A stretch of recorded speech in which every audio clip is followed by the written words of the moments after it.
Di sini kami akan menjelaskan bagaimana cara proses instalasi untuk aplikasi Zap-nya. Pertama kita akan download filenya. Di sini kami sudah mendownload filenya, jadi kita tinggal buka filenya di Windows Explorer. Setelah itu kita klik filenya, klik 2 kali.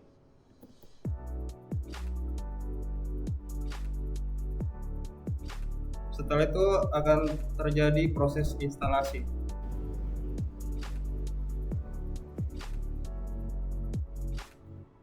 Lalu kita klik next. Di sini ada lisensi agreement, kita accept dulu, lalu kita next. Lalu kita pilih standar instalasi saja. Lalu kita klik next. Lalu di sini kita pilih install. Lalu akan terjadi proses instalasinya. Setelah proses instalasi selesai, kita klik finish. Setelah itu kita akan masuk ke aplikasi Zap-nya. Sini sudah ada untuk Zap-nya versi 2.17.0. Lalu kita buka.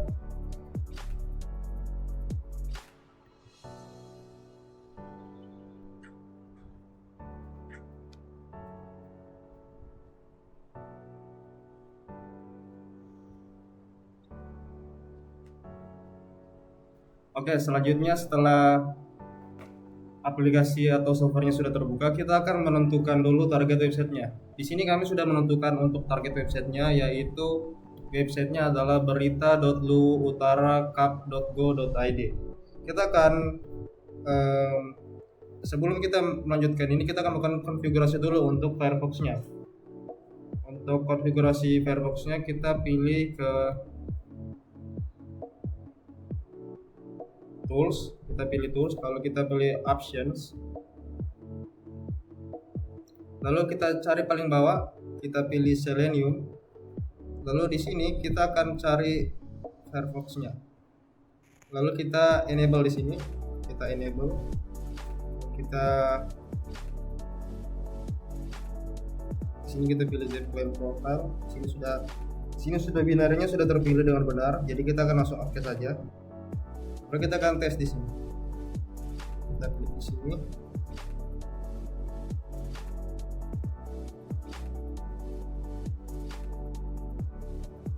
Ya, di sini kita bisa lihat ada tulisan Explore your application with Zap. Artinya Zap ini sudah terinstall ke Firefox-nya.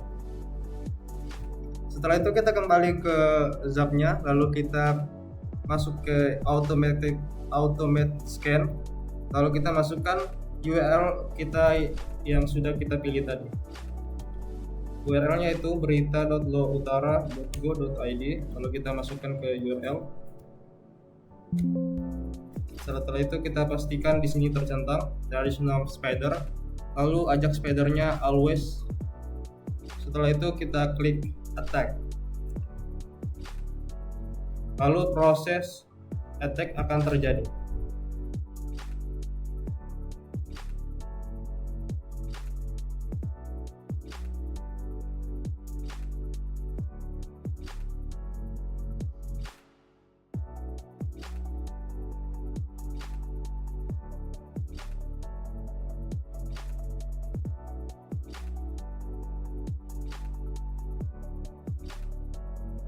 Oke, setelah proses scan selesai akan muncul alert seperti ini.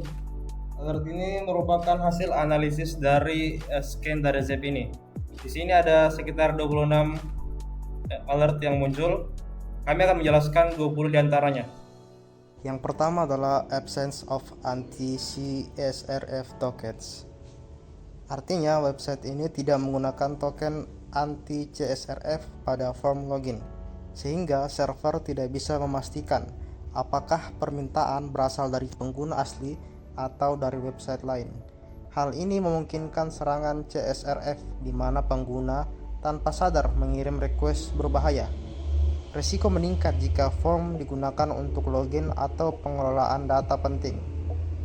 Solusinya yaitu dengan menambahkan token CSRF unik pada setiap form HTML. Token harus diverifikasi di sisi server sebelum memproses request. Aktifkan fitur CSRF bawaan jika menggunakan framework seperti Codeigniter atau Laravel. Application Error Disclosure and Directory Listing. Server menampilkan struktur direktori dan file internal seperti folder, framework, dan file konfigurasi. Informasi ini mempermudah penyerang memahami teknologi dan terstruktur backend yang digunakan. Hal ini meningkatkan risiko serangan lanjutan. Solusinya yaitu dengan menonaktifkan fitur directory listing pada server web. Sembunyikan pesan error detail dan gunakan halaman error khusus untuk pengguna. Simpan detail error hanya di log server. Content Security Policy atau CSP Header Not Set. Website tidak menerapkan Content Security Policy atau CSP, sehingga browser tidak memiliki aturan pembatasan sumber konten. Kondisi ini membuat website lebih rentan terhadap serangan seperti cross-site scripting. Penyerang dapat menyisipkan skrip berbahaya dengan lebih mudah. Solusinya adalah dengan menambahkan header content security policy pada server. Batasi sumber JavaScript, CSS, dan media hanya dari domain yang dipercaya. Konfigurasi CSP membantu mencegah eksekusi skrip berbahaya. Cross-domain misconfiguration atau CORS.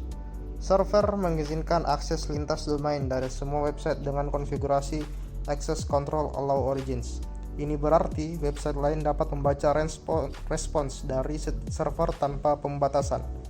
Kondisi ini berisiko jika respons mengandung data sensitif. Solusinya, batasi origins yang diizinkan hanya ke domain resmi yang membutuhkan akses. Hindari penggunaan tanda bintang pada konfigurasi CORS.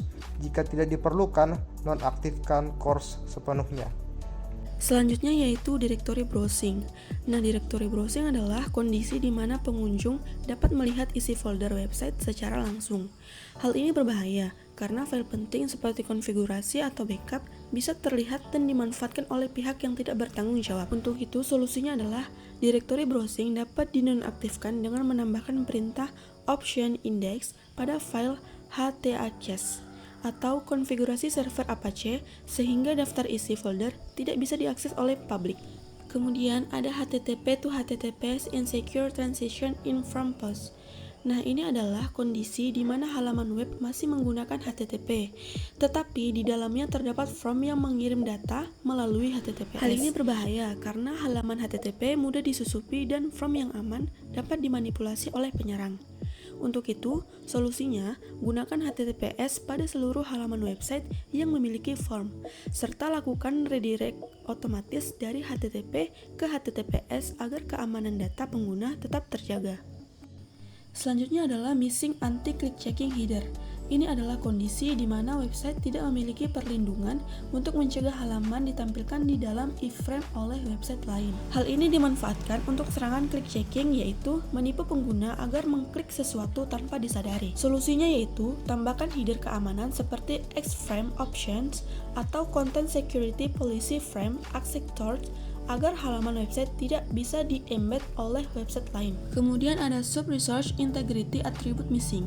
Nah, ini adalah kondisi di mana website membuat script dari server eksternal tanpa atribut keamanan integrity. Hal ini berbahaya karena jika script tersebut dimodifikasi, browser tetap akan menjalankannya. Nah, untuk itu solusinya, tambahkan atribut integrity dan cross-signed pada text script atau link eksternal agar browser dapat memverifikasi keaslian file sebelum dijalankan. Vulnerable JS Library jQuery 2.1.3. Website memakai library JavaScript versi lama yang sudah diketahui punya celah keamanan. Penyerang bisa memanfaatkan bug bawaan library untuk XSS atau manipulasi konten. Ini bukan mungkin bahaya, ini sudah terdaftar di CVI. Solusinya, update library ke versi terbaru yang masih didukung setelah update. Tes ulang semua fitur karena banyak orang gagal di sini dan malah takut update. Kalau proyek masih tergantung, library kuno berarti arsitekturnya memang lemah dan perlu refactor. Application Error Disclosure. Website ini menampilkan pesan error server 500 database error langsung ke pengguna. Ini bisa membocorkan informasi sensitif seperti struktur sistem, file, atau cara kerja backend. Informasi kecil seperti ini sering jadi bahan bakar serangan lanjutan. Solusinya, matikan error detail di production dan ganti dengan custom error page yang aman. Simpan detail error hanya di log server, bukan hanya di layar user. Debugging boleh, tapi hanya di environment development. Cookie no HTTP only flag. Cookie tidak diberi atribut HTTP only sehingga bisa diakses oleh JavaScript. Kalau ada celah XSS, penyerang bisa mencuri cookie dan membajak session. Ini bukan bug kecil, ini pintu masuk ke pengambilan akun. Solusinya, aktifkan atribut HTTP only pada semua cookie session. Autentikasi. Dengan ini, JavaScript tidak bisa membaca cookie meskipun XSS terjadi. Lalu lanjutkan dengan membersihkan potensi XSS. Jangan cuma tambal cookie-nya. Cookie whiteout score flag. Website menyimpan cookie tanpa atribut score, artinya cookie bisa ikut terkirim lewat koneksi HTTP yang tidak terenskripsi. Kalau ada orang di jaringan yang sama, misalnya WiFi public, cookie ini bisa disadap. Kalau itu cookie session, akun bisa diambil alih. Solusinya yaitu set semua cookie penting dengan atribut score supaya hanya bisa dikirim lewat HTTPS. Pastikan seluruh website for HTTPS dan tidak ada halaman login atau session yang masih lewat HTTP. Kalau server masih campur HTTP dan HTTPS, itu konfigurasinya lemah dan harus dibereskan. Cookie tanpa atribut subset 3. Cookie telah diatur tanpa atribut subset yang berarti cookie tersebut dapat dikirim sebagai hasil dari permintaan lintas situs. Atribut subset merupakan tindakan pencegahan yang efektif terhadap pemalsuan permintaan lintas situs, penyertaan strip lintas situs, dan serangan waktu. Solusinya, pastikan atribut subset diatur ke likes atau idealnya strict untuk semua cookie. Penyertaan file sumber JavaScript lintas domain atau sistemil. Halaman ini menyertakan satu atau lebih file script dari domain pihak ketiga. Solusinya, pastikan file sumber JavaScript hanya dimuat dari sumber terpercaya dan sumber tersebut tidak dapat dikendalikan oleh pengguna aktif aplikasi. Halaman aman berisi konten campuran atau sistemil. Halaman ini berisi konten campuran, yaitu konten yang diakses melalui HTTP bukan HTTPS. Solusinya, halaman yang tersedia melalui SSL atau TLS harus seluruhnya terdiri dari konten yang ditransmisikan melalui SSL atau TLS. Halaman tersebut tidak boleh memuat konten apapun yang dikirimkan melalui HTTP yang tidak terenskripsi. Ini termaksud konten dari situs pihak ketiga. Server membocorkan informasi versi melalui respon HTTP server. Server web atau aplikasi membocorkan informasi versi melalui header respon HTTP server. Akses ke informasi tersebut dapat mempermudah penyerang mengidentifikasi kerentanan lain yang dimiliki server web atau aplikasi Anda. Solusinya, pastikan server web, server aplikasi, load balancer, dan lain-lain Anda dikonfigurasi untuk menekan header server atau memberikan detail umum. Berikutnya adalah Strict Transport Security Header Not Set, yaitu HTTP Strict Transport Security (HSTS) adalah mekanisme kebijakan keamanan web di mana server web menyatakan bahwa browser hanya boleh berinteraksi menggunakan koneksi HTTPS yang aman. HSTS merupakan standar IETF dan diidentifikasikan dalam RFC 6797.